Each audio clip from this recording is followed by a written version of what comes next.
చెరపకురా చెడేవు అన్న సామెత పాకిస్తాన్కు అచ్చంగా అతికినట్టు సరిపోతుంది. భారత్ నుంచి కశ్మీర్ను విడగొట్టడానికి దశాబ్దాలుగా కుట్రలు చేసింది దేశం. అందుకు మిలిటరీని, నిఘా సంస్థలను ఉసిగొల్పింది. అవి కాస్త సొంతంగా ఉగ్రవాదం అనే భూతాన్ని సృష్టించాయి. దాన్ని ఉసిగొల్పి జిహాద్ పేరిట విధ్వంసాన్ని పాక్ సృష్టించింది. కానీ చేసిన పాపం ఊరికే పోదు కదా. ఇప్పుడు బలూచిస్తాన్ రూపంలో తాను తవ్వుకున్న గోతిలో తానే పడుతోంది. కాస్త వివరంగా చెప్పాలంటే భారత్ను విచ్ఛిన్నం చేయాలని పగటి కలలు కన్న పాకిస్తాన్ తానే ముక్కలుగా మారేందుకు సిద్ధమైంది. ఎందుకంటే ఇస్లామాబాద్ ఎదుర్కొంటున్న సమస్య బలూచిస్తాన్ ఒకటే కాదు, ఖైబర్, సింధ్, పాక్ ఆక్రమిత కశ్మీర్ కూడా. ఇంతకు జాఫర్ ఎక్స్ప్రెస్ హైజాక్ తర్వాత బలూచిస్తాన్లో ఏం జరుగుతోంది? ఖైబర్ పఖ్తూన్ఖ్వా, సింధ్, పాక్ ఆక్రమిత కశ్మీర్ ప్రాంతాలు ఇస్లామాబాద్కు ఎందుకు ఎదురు తిరుగుతున్నాయి? పాకిస్తాన్ త్వరలోనే ముక్కలు కావడం ఖాయమా? What this? పాక్ తన అస్తిత్వాన్ని కోల్పోయే పరిస్థితుల్లో ఉందా? బలూచి బాటలోనే మరిన్ని ప్రాంతాలు నడుస్తాయా? 1971 నాటి పరిస్థితులు మళ్లీ రిపీట్ కాబోతున్నాయా? అది 1971. తూర్పున ఉన్న బెంగాలీ ప్రాంతం స్వేచ్ఛ కోసం పోరాడి స్వాతంత్ర్యాన్ని సంపాదించుకుంది. భారత సైనిక సాయంతో బంగ్లాదేశ్ గా అవతరించింది. పశ్చిమాన ఉన్న ప్రాంతం మాత్రమే పాకిస్తాన్ గా మిగిలింది. ఇది ఆ దేశ చరిత్రలోని ఓ పీడకలగా మిగిలిపోయింది. ఇప్పుడు మళ్లీ పాక్ లో అలాంటి పరిస్థితి వస్తుందా అన్న సందేహాలు వ్యక్తమవుతున్నాయి. ఎందుకంటే ఆ దేశంలో పరిణామాలు ఊహించనంత వేగంగా మారిపోతున్నాయి. అందుకు బలూచిస్తాన్ పోరాటం అతి పెద్ద ఉదాహరణ. జాఫర్ ఎక్స్ప్రెస్ హైజాక్ అనేది చాలా చిన్న విషయం. ఎందుకంటే బలూచ్ లిబరేషన్ ఆర్మీ ఇంకా ఏదో పెద్ద ప్లాన్ లోనే ఉంది. బలూచిస్తాన్ నుంచి పాకిస్తాన్, చైనా ఇమీడియట్ గా వెళ్లిపోవలసిందే అన్నారు. జాఫర్ ఎక్స్ప్రెస్ హైజాక్ బిగినింగ్ మాత్రమేనని క్రిస్టల్ క్లియర్ కామెంట్స్ చేశారు. బలూచిస్తాన్ ఆల్రెడీ పాక్ నుంచి స్వాతంత్ర్యం ప్రకటించుకుంది అనడానికి ఈ వ్యాఖ్యలు చాలు. కానీ ఇది ఇక్కడితో ఆగదు. ఈ పోరాటం ఇతర ప్రాంతాలకు విస్తరించబోతోంది. పాకిస్తాన్లో 4 రాష్ట్రాలు పంజాబ్, సింధ్, బలూచిస్తాన్, ఖైబర్ పఖ్తూన్ఖ్వాలు ఉన్నాయి. పాక్ ఆక్రమిత కశ్మీర్లో 2 ప్రాంతాలు ముజఫరాబాద్, గిల్గిట్ బాల్టిస్తాన్లు ఉన్నాయి. ప్రస్తుతం పంజాబ్ మినహా మిగిలిన ప్రాంతాల్లో వేర్పాటువాదం పెచ్చరిల్లుతోంది. ఇది క్రమంగా విస్తరిస్తే ఆ దేశం తన అస్తిత్వాన్ని కోల్పోయే ప్రమాదం ఉంది. పాక్లో పంజాబ్ ప్రాంతానికి చెందిన వారి ఆధిపత్యం ఎక్కువగా ఉంది. జనాభాలో ఈ రాష్ట్ర వాటా దాదాపు 40%. అయితే వనరులు మాత్రం అందుకు సరిపడా లేవు. అందుకే ఇతర రాష్ట్రాల నుంచి వనరులను దోచిపెట్టి పంజాబ్కి ఇస్తున్నారనే వాదన ఉంది. సైన్యం, దేశ పాలనలో కూడా వీరిదే సింహభాగం కావడంతో వీరు ఆడిందే ఆట, పాడిందే పాటగా మారింది. ఈ ఆధిపత్య ధోరణికి నిరసనగా పాకిస్తాన్లో వేర్పాటువాదం బలపడింది.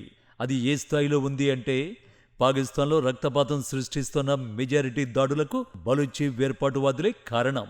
ఏకంగా ఓ రైలునే హైజాక్ చేసి వారు ప్రపంచం దృష్టిని కూడా ఆకర్షించారు.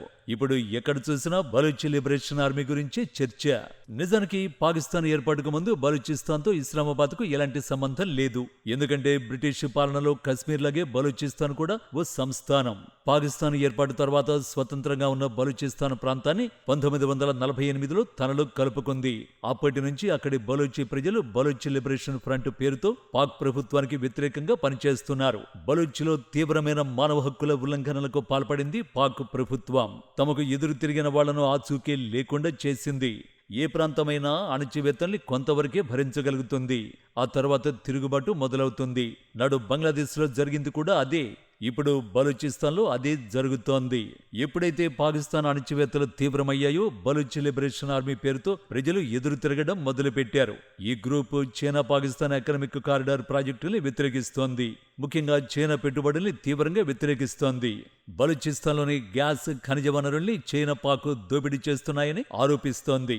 చైనా పాకిస్తాన్ ఎకనామిక్ కారిడార్ లో భాగంగా ఇక్కడి గ్వాదర్ పోర్ట్, ఇతర ప్రాజెక్టుల అభివృద్ధిలో చైనా పాలు పంచుకున్న నేపథ్యంలో ఆ ప్రాజెక్టులే లక్ష్యంగా దాడులు చేస్తోంది. త్వరలోనే బలూచిస్తాన్ స్వాతంత్ర్యాన్ని ప్రకటించుకోబోతుందన్న చర్చ జరుగుతోంది. అదే జరిగితే ఇది అక్కడితో ఆగదు. ఎందుకంటే ఇస్లామాబాద్ నుంచి స్వాతంత్ర్యం కోరుకుంటున్నది బలూచ్ ఒక్కటి కాదు.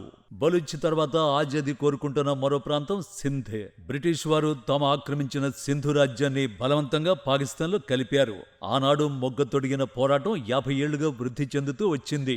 దేశ విభజన అనంతరం లక్షలాది మంది మహజర్లు భారత్ నుంచి సింధుకు వచ్చి స్థిరపడ్డారు. వీరిని పంజాబీ పాలకులు చిన్నచూపు చూడటంతో తమకు ప్రత్యేక దేశం ఇవ్వాలన్న ఉద్యమం ప్రారంభమైంది. స్థానిక సింధు ప్రజల నుంచి ఈ డిమాండ్కు పెద్ద ఎత్తున మద్దతు లభిస్తోంది. దేశానికి జీవనాడి అయిన కరాచీ రేవు ఈ రాష్ట్రంలోనే ఉంది. వాస్తవానికి సింధు దేశ పోరాటం ఇప్పుడిప్పుడే అంతర్జాతీయంగా వెలుగులోకి వస్తోంది. జాఫర్ సాహితో లాంటి నాయకులు అమెరికా లాంటి దేశాల్లో సింధు దేశం గురించి ప్రచారం చేస్తున్నారు.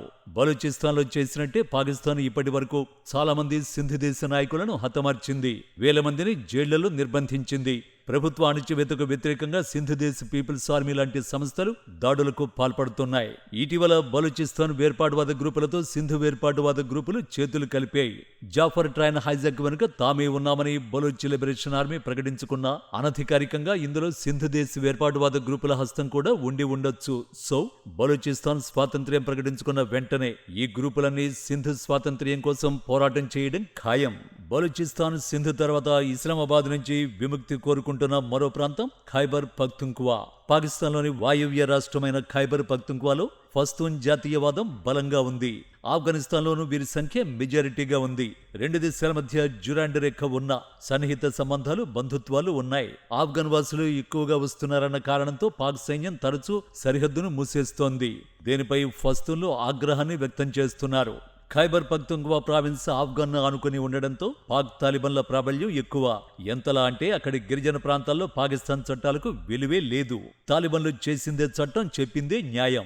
ఇటీవల పాకిస్తాన్, ఆఫ్ఘనిస్తాన్ మధ్య ఉద్రిక్తకర పరిస్థితులు ఏర్పడ్డాయి. దీంతో ఖైబర్ పఖ్తుంఖ్వా ప్రాంతం తమదే అని ఆఫ్ఘనిస్తాన్ తాలిబన్లు సంచలన ప్రకటన చేశారు.